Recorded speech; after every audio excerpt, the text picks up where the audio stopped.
नमस्कार दोस्तों।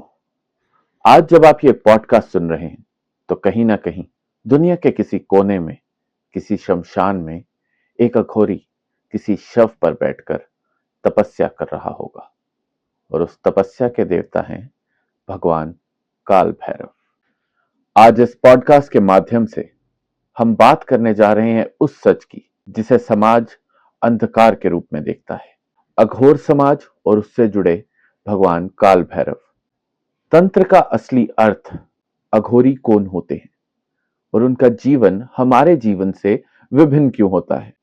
तंत्र और अघोर से जुड़ी हुई साधना और उसका असली अर्थ।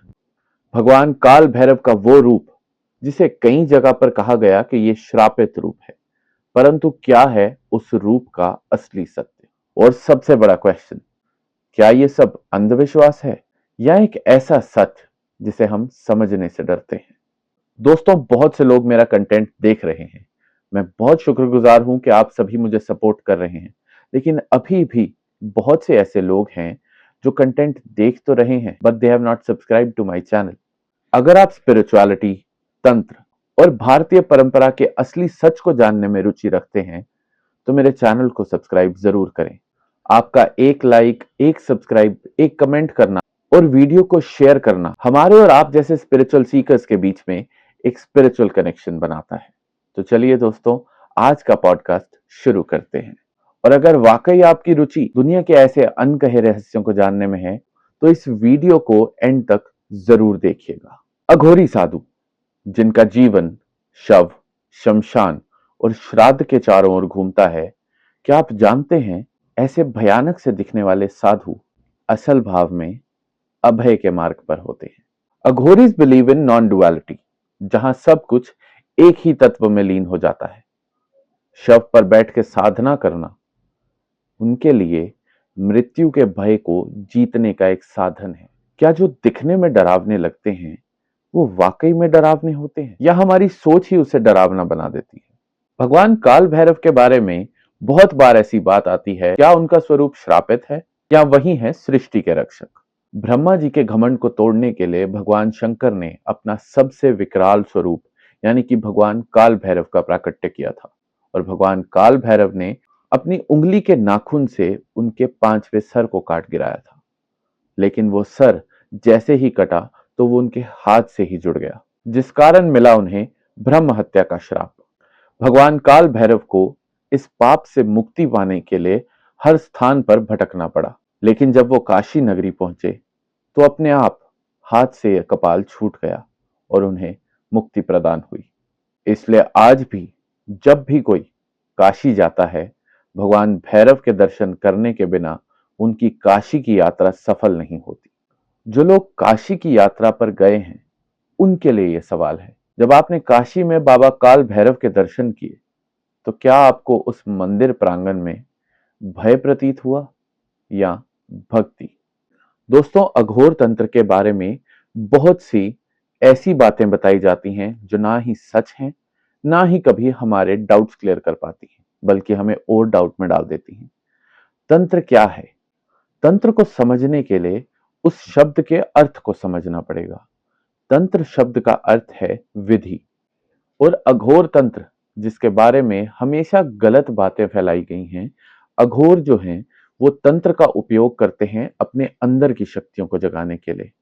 तंत्र कभी भी किसी भी तरह से ब्लैक मैजिक नहीं होता है, कोई डार्क एनर्जी नहीं होती है। तंत्र is basically the science of energies.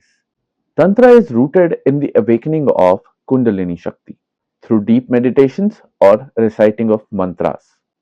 और अघोरीज जब इस तंत्र का प्रयोग करते हैं तो वो भैरवी चक्र को एक्टिवेट करने के लिए करते हैं, बिकॉज भैरवी चक्र स्रोत होता है रॉ एनर्जी का, जो हर इंसान के अंदर तो है लेकिन हमें उसे कभी भी जगाना नहीं आता। एक बार वाराणसी के मणिकर्णिका घाट पर जब एक शख्स ने देर रात एक अघोरी को एक शव के ऊपर बैठे मेडिटेशन करते देखा तो उसने उन अघोरी से जाकर पूछा कि क्या आपको डर नहीं लगता बाबा।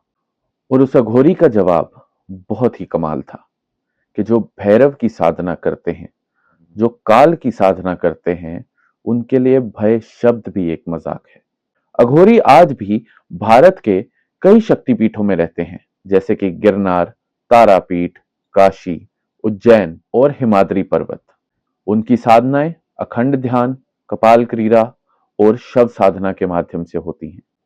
क्या कभी ऐसा हुआ है दोस्तों कि आपने किसी अघोरी को देखा हो और उसकी आंखों में एक अलग सा तेज हो? अघोरी जिस एनर्जी को पूजते हैं वो शिव तत्व कहलाता है। आप भैरव साधना कह लें या शिव तत्व कह लें, दोनों ही फॉर्म में भगवान महाकाल की साधना करते हैं। अंततः शिवलोक को पाने के लिए अघोरी अपना सारा जीवन साधना में व्यतीत कर देते हैं। और ऐसा कहा जाता है ना दोस्तों कि शव जो होता है वो अपवित्र होता है, अगर उसे छू कर आते हैं तो स्नान कर लेना चाहिए, या जहां पर क्रिमेशन ग्राउंड्स होती हैं वो थोड़ी सी इम्प्योर जगह होती है क्योंकि वहां डार्क एनर्जीज होती हैं कई बार।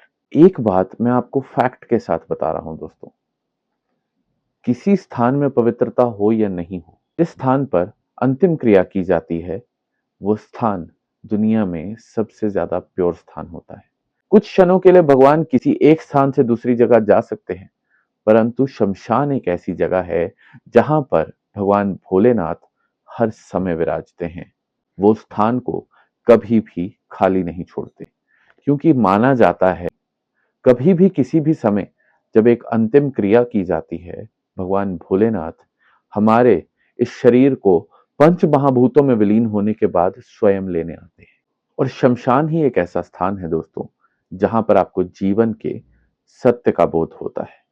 भगवान काल भैरव का रूप हमें ये याद दिलाता है कि जब तक, जिस समय तक हम भय के पार नहीं जाते, हम कभी भी मुक्ति नहीं पा सकते। क्योंकि आप जैसी भी साधना करें, जैसी भी मेडिटेशन करें, there will be one point of time when the gods will be testing you. They will be testing you, are you capable enough कि आप उनकी एनर्जी को फील कर सकते हो या नहीं, उनकी एनर्जी को फेस कर सकते हो या नहीं। और उनकी एनर्जी के सामने खड़े होने से ज्यादा बड़ा कोई डर नहीं, क्योंकि आप जो इस नश्वर शरीर में हैं, न जाने कितने ही पाप हम पूरे दिन में कर जाते हैं। कुछ ऐसे कर्म भी हम कर देते हैं जो हम सिर्फ सोच से ही उनको अर्थ दे देते हैं। अपने मन के अंदर एक गलत भाव को लाना भी एक गलत कर्म है। जब आप पूरे दिन इतने पाप कर रहे हैं, तो क्या आप सोच सकते हैं कि कुछ दिनों की मेडिटेशन या कुछ दिनों का नाम जाप, कुछ दिनों के लिए पूजा करने से आप भगवान की उस शक्ति का सामना कर सकते हैं? इसलिए तो जो अघोर पंथ को फॉलो करते हैं या जो अघोरी होते हैं, वो अपने जीवन में कभी ना सुख के बारे में सोचते हैं, ना दुख की चिंता करते हैं, ना वो जीवन की परवाह करते हैं, ना वो मृत्यु से डरते हैं। वो पाप और पुण्य से परे होकर सिर्फ एक तत्व को खोजते हैं, और वो है शिव तत्व। इसलिए नेक्स्ट टाइम कभी किसी आप अघोरी को देखें ना, तो उससे एक लेसन लें कि जीवन में हर चीज नश्वर है, कभी भी कुछ भी स्टेबल नहीं रहेगा। जो समय और काल का चक्र है वो चलते जा रहा है, लेकिन अपने कर्म उस तरह के करो जिससे आपको मुक्ति प्रदान हो। जिंदगी में मुक्ति पाने से बड़ा कोई ज्ञान नहीं, और मुक्ति की राह दिखाना भगवान भैरवनाथ का काम है। मुक्ति की राह पर लेकर जाने में सबसे बड़ा साथ भगवान भैरव देते हैं। और सबसे बड़ी बात, जो संसार में भगवान भैरव के चरणों में पड़ जाता है, उसे भय छू भी नहीं सकता। अगर आपको यह पॉडकास्ट दिल से अच्छा लगा दोस्तों, तो एक लाइक जरूर कर दीजिएगा, और इस वीडियो को अपने किसी एक जानने वाले को शेयर जरूर कीजिएगा। अगर आप ऐसे ही जीवन के रहस्यों को जानना चाहते हैं और ऐसे ही स्पिरिचुअल यात्रा में आगे चलना चाहते हैं, तो मेरे चैनल को सब्सक्राइब जरूर कीजिएगा। और अपने जो भी प्रश्न हो, जिस भी बारे में आप जानना चाहते हैं कि आपकी इच्छा के किसी टॉपिक पे मैं एक पॉडकास्ट लेकर आऊं उस पर रिसर्च करके, तो प्लीज मुझे जरूर बताइएगा। कमेंट सेक्शन में लिख दें या मेरे इंस्टाग्राम हैंडल पर आप मुझे मैसेज कर दें। मैं हमेशा आपके साथ ऐसे ही जुड़ा रहूंगा और हर हफ्ते आपके लिए एक नया पॉडकास्ट लेकर ऐसे ही हाजिर रहूंगा। तो मिलते हैं दोस्तों अगले एपिसोड में, जहां ज्ञान के पथ पर भक्ति का हाथ थामे भ्रमण करेंगे आपके साथ। आप सभी स्वस्थ रहें, मस्त रहें और व्यस्त रहें, और भगवान भैरव की आप पर अपार कृपा रहे। हर हर महादेव।